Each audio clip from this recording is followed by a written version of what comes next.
દેશભરમાં પેપર લીકના વધતા બનાવો અને દિલ્હીના જંતર મંતર ખાતે વિરોધ કરી રહેલા વિદ્યાર્થીઓ પર થયેલી પોલીસ કાર્યવાહીના વિરોધમાં અમરેલી જિલ્લા આમ આદમી પાર્ટી દ્વારા વિરોધ કરવામાં આવ્યો હતો.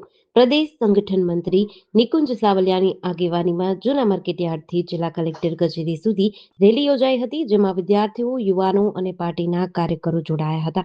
રેલી પૂર્ણ થયા બાદ દેશના રાષ્ટ્રપતિને સંબોધીને જિલ્લા કલેક્ટરને આવેદન સુપ્રત કરાયું હતું. આવેદનમાં કેન્દ્રીય શિક્ષણ મંત્રી ધર્મેન્દ્ર પ્રધાનના રાજીનામાની માંગ, પેપર લીકની ઘટનાઓ સામે કડક કાર્યવાહી, પરીક્ષા વ્યવસ્થામાં પારદર્શિતા તેમજ વિદ્યાર્થીઓ પર થયેલા પોલીસ બળપ્રયોગની નિષ્પક્ષ તપાસની માંગ કરવામાં આવી હતી. આપના આગેવાનોનું કહેવું છે કે વિદ્યાર્થીઓના ભવિષ્ય સાથે અન્યાય સહન કરવામાં નહીં આવે અને ન્યાય ન મળે ત્યાં સુધી તેમની બંધારણીય લડત ચાલુ રહેશે.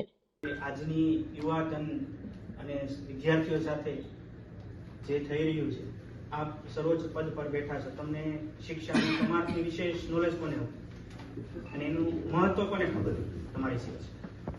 એવી જ રીતના થોડા સમય પહેલા નીટનું પેપર લીક થયું, પરીક્ષામાં ધાંધલી થઈ, એના રિઝલ્ટમાં પણ અત્યારે ધાંધલી થઈ છે. એના અનુસંધાને 20થી વધારે લોકોએ આત્મહત્યા કરી. નીટ પેપર એવું હોય છે કે દેશના સ્વાસ્થ્યને લગતું હોય છે કે જ્યાં ડોક્ટરોની ભરતી થાય, એના માર્ક્સને લઈને ડોક્ટરીમાં એડમિશન મળે.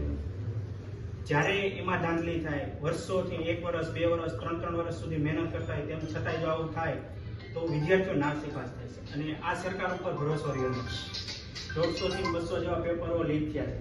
હજી આ મુદ્દો ચાલી રહ્યો છે, ત્યાં જ એક યુનિવર્સિટીનું પાછું પેપર લીક થયું છે. એવી રીતના અનેક આજે યુવાન પરેશાન છે, ખેડૂતો પરેશાન છે, મજૂરો પરેશાન છે, મધ્યમ વર્ગ અને ગરીબ વર્ગ પરેશાન છે. સૌથી મોટું કે દેશનું ભવિષ્ય કેમાં છે તો કે વિદ્યામાં, શિક્ષણમાં છે. તો વિદ્યાર્થી પરેશાન છે, એમની સાથે સંકળાયેલો યુવાધન રોજગાર માટે છે. તો આ તમામ બાબતે કેન્દ્ર સરકાર અને રાજ્ય સરકાર કોઈ સિરિયસતા દાખવતી નથી. આપણે જોઈ શકો છો, ગુજરાતની અંદર પણ કેટલા પેપરો ફૂટેલા છે, અમરેલી જિલ્લામાં પણ બનાવ બનેલા છે. હર હંમેશા છાવરવામાં આવે છે અને અંતે આ લોકોમાં જે તપાસ ખુલે છે, તપાસ કરવામાં આવે છે તો નીકળે છે ભાજપના જ મળતિયાઓ નીકળે છે. તો સરકાર કરે છે શું? તેના પોતાના મળતિયાને સાચે કોઈ જવાબદારી નક્કી નથી કોઈ મંત્રીની. અગાઉ એવું હતું કે ક્યાંય પણ તકલીફ થતી કે કઈ ગુનો થતો અથવા કોઈ કૌભાંડ થતું તો જે તે મિનિસ્ટર હતા એ જવાબદાર હતા, કોઈ નૈતિકતા સમજીને રાજીનામું આપ્યું. ભાજપ સરકારમાં એક ઉદાહરણ દેખાડો કે તેની નૈતિકતા સમજીને રાજીનામું આપ્યું. આજે તમામ વિદ્યાર્થીઓ અને યુવાધન નારાજ છે.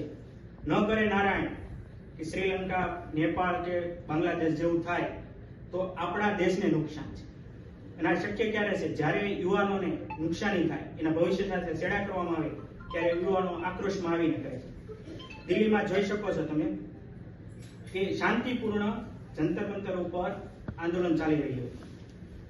20 દિવસ વટી ગયા, તેમ છતાંય કોઈ કેન્દ્ર સરકારનું કે ત્યાંની સ્થાનિક સરકારના કોઈ લોકોએ ત્યાં જઈને લોકોનું સાંભળવાનું હિત ન ઈચ્છ્યું. યુવાનોએ આક્રોશમાં આવી સંસદ ચાલુ થતી હતી તો ત્યાં પ્રધાનમંત્રીની સંસદના સર્વોચ્ચ વડાને રજૂઆત કરવા માટે ત્યાં ગયા. પણ વચ્ચે જે દમન કરવામાં આવ્યું છે, પોલીસ તંત્ર, પેરામિલિટરી ફોર્સ, XYZ અને બિન હથિયારી હોય એની જગ્યાએ હથિયાર આપવામાં આવ્યા અને બિન યુનિફોર્મ, નામ નંબર પ્લેટ વિના. એમાં ઘણા લોકોના વિડીયો ની આવેલા છે કે ભાજપના મળતિયાઓ છે, RSS વાળાઓ છે, બજરંગ દળ વાળાઓ છે. તો અમારે એટલું કહેવું છે કે સાહેબ કે સરકાર એનું કામ કરે, તંત્ર એનું કામ કરે. જ્યારે વિદ્યાર્થીઓ આક્રોશમાં આવી અને કોઈ ઉપર પછી હુમલો કરશે, કેમ કે પીડાની લિમિટ હોય સહન કરવાની, એની ઉપર જશે એટલે આક્રોશમાં આવશે વિદ્યાર્થીઓ. તો આ દેશ બીજો નેપાળ ના બને, બીજો બાંગ્લાદેશ ના બને, બીજો શ્રીલંકા ના બને, વર્ષો પહેલાનો અફઘાનિસ્તાન ના બને.